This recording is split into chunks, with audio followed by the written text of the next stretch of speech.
it's acceptable for men to have and express emotions, but you honestly probably shouldn't express them in front of your family or in front of your girlfriend or your wife. Like, that's a time when a man should go ahead and be alone, and it's fine. There's nothing wrong with saying, look, I need a minute. You go ahead and you let a little bit out, and then you go ahead and collect yourself, and then you come back to your family or whatever. But like, you should not cry to your wife unless your mom dies. So, but what's the argument for that? Because it like shows weakness or it's unattractive or what? No, because honestly, because if you can't keep yourself together, like keep composure, then you seem like you're not competent. And that's one of the things that people look to men for, the competence. If you seem like you can't keep yourself together in a situation that's stressful, then people are going to be like, it's not about, oh, you're weak. It's about your inability to deal with a stressful situation. And again, it's fine to have emotions. Go and take your time. There's nothing wrong with that. But when you're around other people, or if you're around your wife or your woman, if you intend to be the leader of your family, then you shouldn't be crying to your mother unless like your dad dies, your mom dies, those kind of things, the dog maybe, but otherwise, like, don't cry about a movie in front of your girlfriend, because she will leave you. But unless the dog dies in the movie in any circumstance, because like I wept when I watched John Wick. But is it worth the risk? The whole time John Wick was on, I just cried the entire 2 hours because as soon as it started, they killed the dog, and I'm like, I'm kidding. Can't get past it. I'm kidding, by the way, but I will say, like, depending on the context, I will shut a movie off if they kill a dog. That's fine. Like, they're not really killing the dog, but if it's like, if the dog dies heroically, I'll be like, you get that bad guy.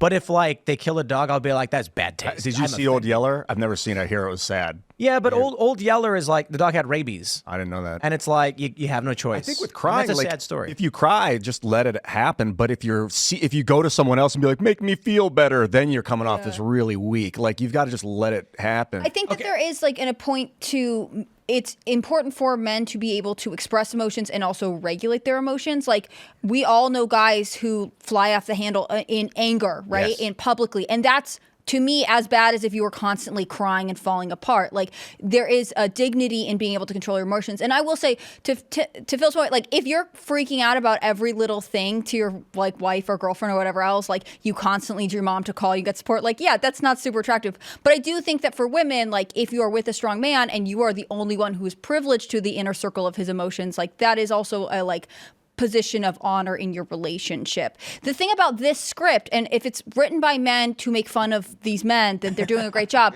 Otherwise, to me, it is written by woke, progressive women who are like, well, men need to get in touch with their feminine side, and they need to like go to therapy all the time, and they need to work through all these things. It's like what they think they want in a man who knows how to express their emotions. And I think that's actually because they're around very few truly masculine men who are comfortable with their emotions. I got correction. This is a really good point. We got a super chat from Jeddine. I teared up during Sound of Freedom. Yeah, the intro to Sound of Freedom, I was tearing up pretty hard. That movie is epic. But it's been out for a minute. So just so you know, the beginning, and it's rough. It's documenting a kidnapping of children from a dad. It's so brutal, dude. It's hard to watch without crying. The guy is trying to get his daughters a modeling gig. He's really excited. He brings them in, and then they kidnap the daughters for sex trafficking, and he's losing his mind. It's brutal to watch. That kind of stuff obviously is perfectly fine to express yourself, but like, you gotta get angry. I mean, that should be one of the things that you feel. But the idea that anything that they say there is actually about masculinity, that shows that they don't know anything about masculinity. Masculinity at it, especially, and I don't like to say positive or toxic masculinity, because it's all about how you are able to control your emotions and control yourself. There is nothing less masculine than not having control of over your faculties, right? That's why when you see masculine men, thinking about stoic men, not men that don't have feelings, but men that control themselves, that have their bodies and their mind under their own control. That's masculinity. Right. So that isn't lashing out and hurting people. That cannot be considered toxic masculinity. It's having the ability to control yourself until the situation is appropriate. That's masculine. That's something that'll happen if I'm crying. I'll make sure that I'll stop and then blow my nose and get it all out because I don't want to get sick from it. I'm controlling myself. I'll let it happen. I'll let the tears come out. I'll make sure that they drain out the eyes because I'm still in control of myself. But I almost want to allow it to happen.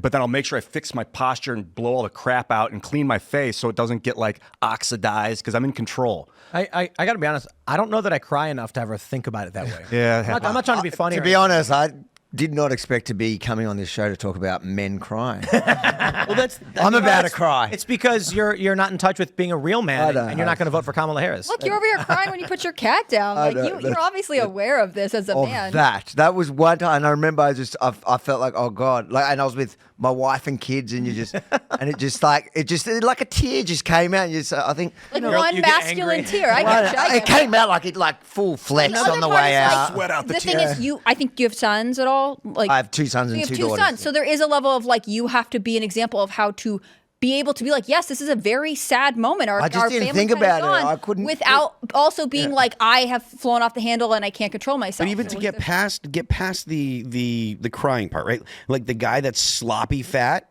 that dude is not in control of his life. Right. Thanks for checking out this clip from Timcast IRL. Make sure to watch the show live Monday through Friday at 8 p.m. Subscribe to this channel, and we will see you all there.